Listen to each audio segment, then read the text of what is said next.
Hi everybody, thank you so much for joining me today. I'm here today to talk a little bit about the abdominals. I have my skeleton friend here who I may refer to throughout to help us out. And I mostly today wanted to talk about kind of breaking down some common questions, thoughts, myths, things that I hear when I teach people Pilates or help people with Pilates or help people get out of pain and injury in their body. So there are often things along the lines of how they feel pain in their neck when they do ab exercises or in their legs, how they ask me, how can Pilates help me get out of pain in my back, or how can I have less pain in my back if I develop a stronger core? So the important thing to remember or to understand is that the abdominals are not just a single thing. It's actually a selected group of muscles.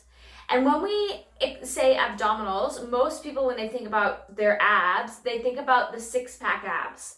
And those are the abdominals that go along the front here, and they run along the front of your body from right up here in your sternum or your breastbone down to the front of the pubic bone.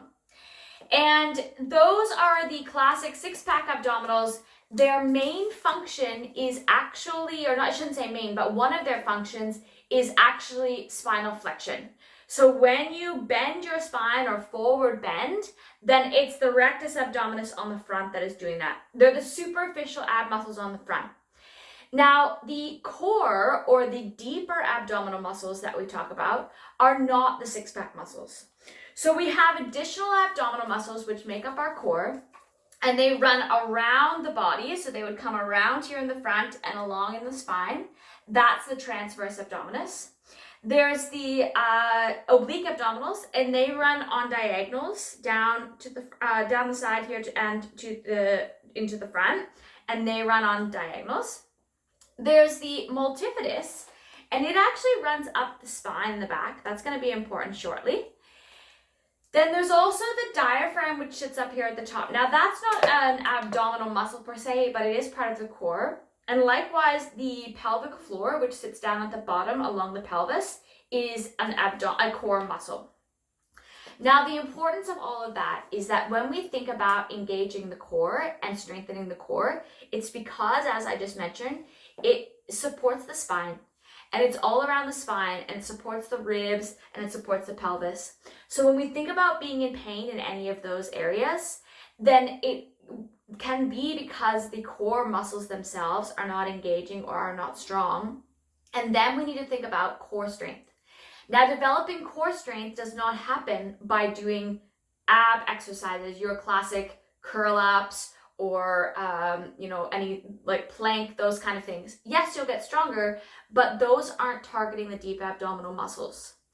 So therefore, we have kind of two camps. We can do core work, core exercises, deep abdominal work to strengthen the deep abdominals. And that's very much what Pilates is. A lot of the exercises that we do are focused on that core stability and core strength. And then you can also do exercise if you want to get your six-pack muscles stronger. If you want to develop a six-pack and get abs on the front, then of course you do your curl-up exercises. But I like to remind people that in order to do those and get the benefits from them that you want, you need to really think about that your abs are doing the work. So when you have your hands by your head, behind your head, and you are going to do a curl-up exercise, for example, if you do it by jamming your elbows in here, or by squishing your chin towards your chest, or by hauling your head up as opposed to recruiting from your abdominals, then you are most likely going to feel it in your neck, or feel it somewhere other than in your abs, or maybe not in your abs to the full capacity. Likewise, if you're doing lower abdominal work, and for example, you're lying on your back and you're lifting your legs, and it's just all in your legs, or you're doing your curl-ups with your legs in the air, and it's all in your thighs and your hip flexors, then that's a pretty big indicator that you're dumping into those structures, as opposed to really recruiting deeply from your pelvic floor and your lower abdominals. So in summary, it's important to understand that the abdominals and the core are made up of many muscles, and in order for us to get the work, we need to understand how to recruit those muscles and engage them in our body. When we're able to engage the core muscles and strengthen the deep core muscles, that's how we can help be out of pain in our back.